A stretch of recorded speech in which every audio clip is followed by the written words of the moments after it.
One of my favorite just searching flies or all-purpose flies. This is what I refer to as carp candy. I do this in a variety of different colors. What you'll notice with most of the flies that we're working with today is these are patterns that incorporate a lot of materials with movement. The tail on this, we're going to be using some silly legs, and we'll also use some silly legs for the wings up here. The body will be a dub body. It can be any type of synthetic or natural dubbing. We're going to work with quick descent dubbing, which is a metallic type dubbing to add a little bit of weight and a little more sparkle to it. And then we do a soft tackle here of some hen saddle feather. You can do this pattern with a bead on the front of it or without a bead. In shallow water situations, I like to do it without the bead.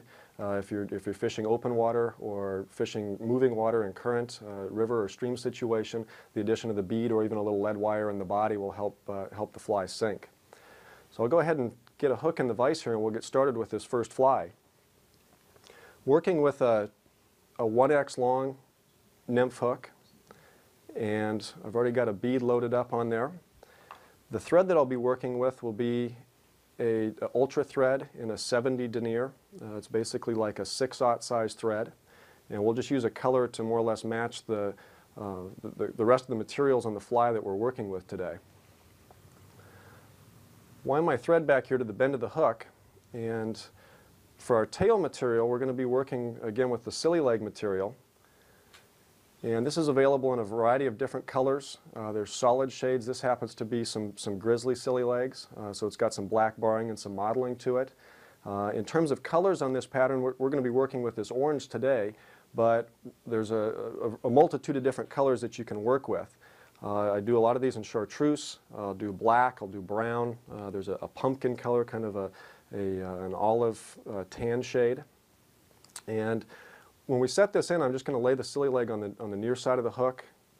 We'll take a soft loop of thread over that material, and then we'll wind just a couple wraps up the hook shank. I'm not really worried about creating a bump or a little bit of bulk at the back of the hook because we'll cover that with our dubbing.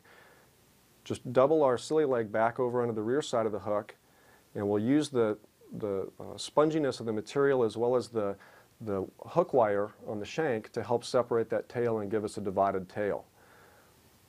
We'll go ahead and trim those to length now. I'll just pull those back, and generally I like to go about a hook length. So measuring from about the back of the bend to the eye, we'll just come in and trim that off. And that gives us, again, when you're fishing this and you twitch that fly, you strip it, it kind of jigs and those two little tails kick and wiggle. There's a lot of life and movement to that.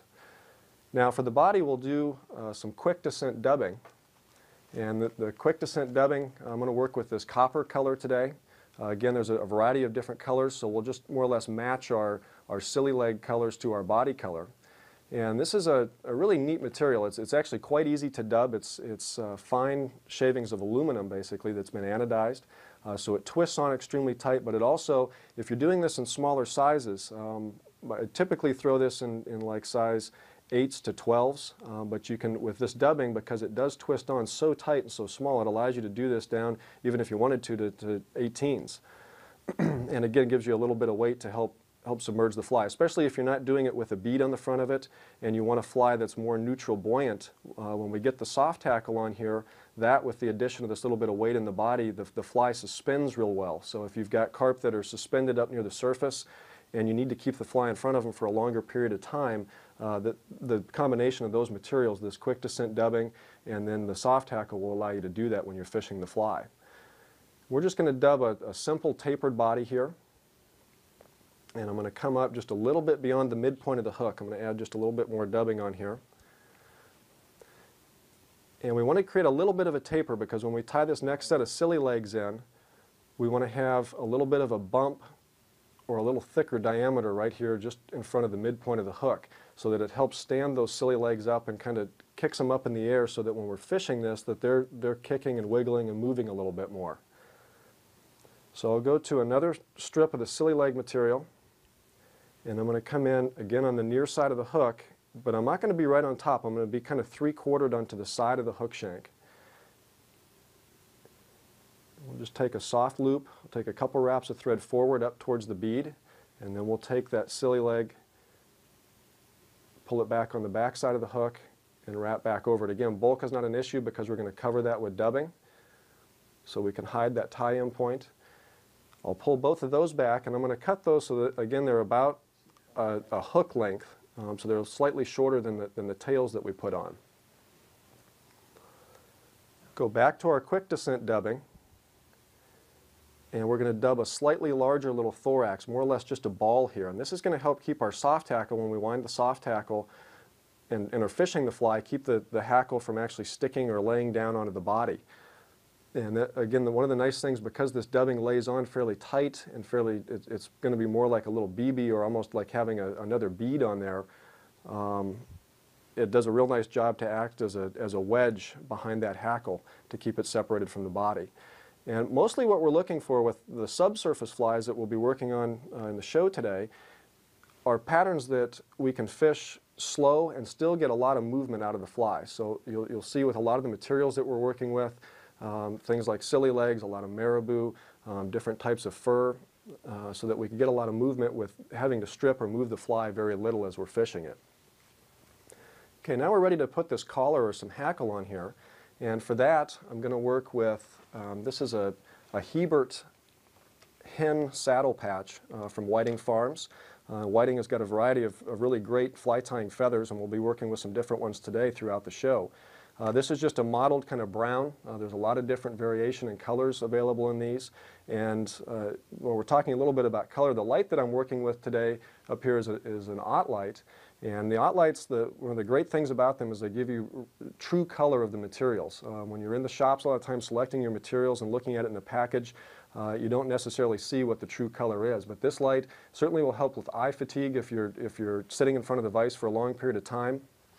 And also gives you a much truer perspective of the materials that you're looking at, so when you're finished with the fly, you're achieving or getting what you really want.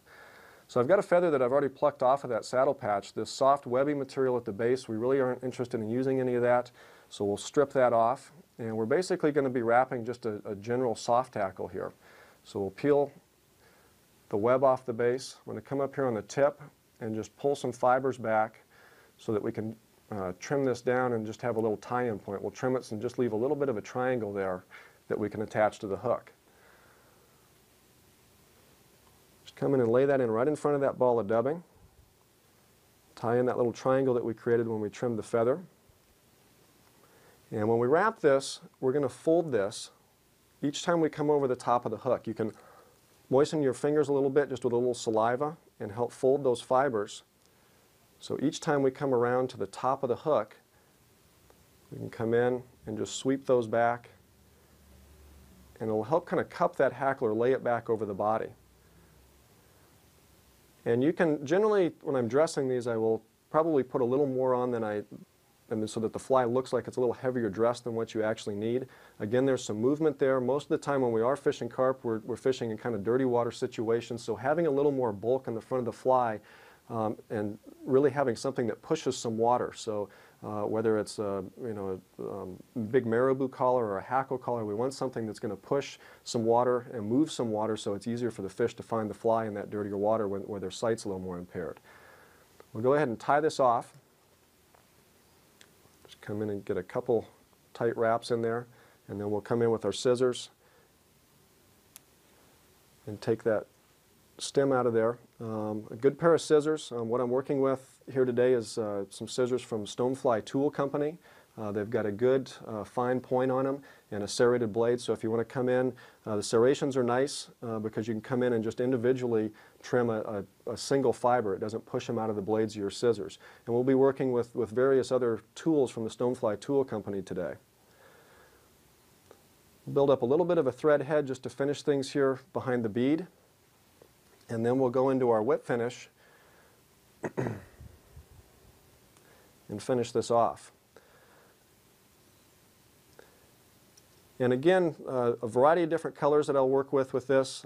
This kind of orange or more of a rust shade that we've tied here today is probably one of my first or one of my favorite colors that I'll start with if I'm exploring new carp water or not really sure what the fish are doing. These kind of earth tone type colors seem to be the most effective for us. We'll go ahead and put a little bit of head cement to finish this off.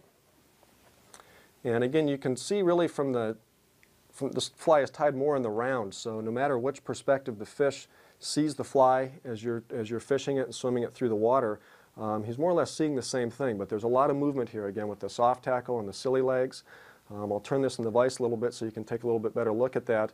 And again, a rotary vise is nice when you're working on tying materials in on the sides of the hook like we did with the silly legs. The vise we're working with today is a Dynaking Professional model, which does have that rotary feature. But this is, again, one of my favorite carp patterns, and certainly something that will be very productive for you out on the water in just about any situation that you'll be fishing for carp.